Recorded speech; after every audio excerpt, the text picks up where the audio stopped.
we believe that voluntary local reviews are first key for aligning and improving the efforts of cities towards the global goals and global agendas.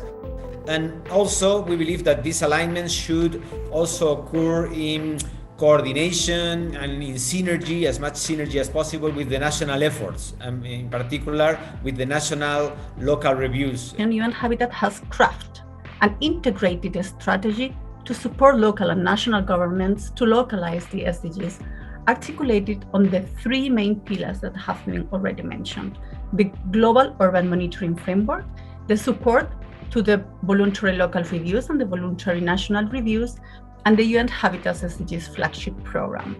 Through these pillars, UN-Habitat proposes a support package connecting all components of the SDGs localization chain, from data and indicators to vision and strategies to projects and investments. The space, the territory becomes a vector of change.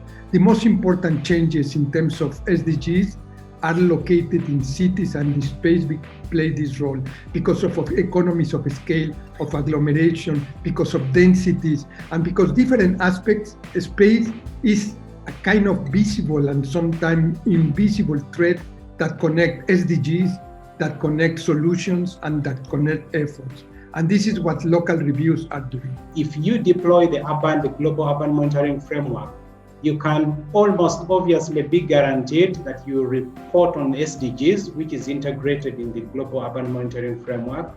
You will be able to report on the new urban agenda. You will be able to use the same framework to report on the voluntary local reviews, and at the same time, the voluntary national reviews on the urban dimensions and any other subcomponents that might be subject specific. So this is really the value add that the Global Urban Monitoring Framework is coming in to glue all those spaces and kill the duplication of efforts. So what we try to do in SDG Cities is to connect the dots from data to a process of strategic planning, inclusive strategic planning, with spatial planning, and the identification then of projects that are going to have a significant impact on the SDGs and the financing of these projects.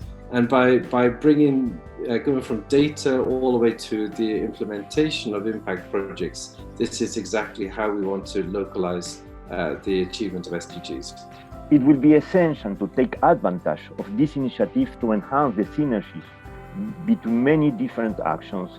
In particular, as you know, local innovation and transformative actions that many cities in the world are leading to advance in sustainable urbanization, fostering climate change, urban resilience, alternative economic models, and social inclusion policies.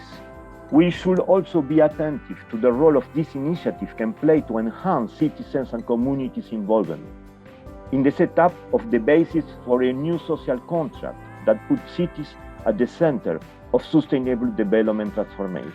It's not about claiming for new competencies, but it's rather claiming for much better coordination among the different levels of governance and the different sectorial competencies, and also the implementation of principles like subsidiarity and proportionality. So coordination, subsidiarity, proportionality as the real claim, not new competencies, but efficient implementation and condition to implement the competencies we already have.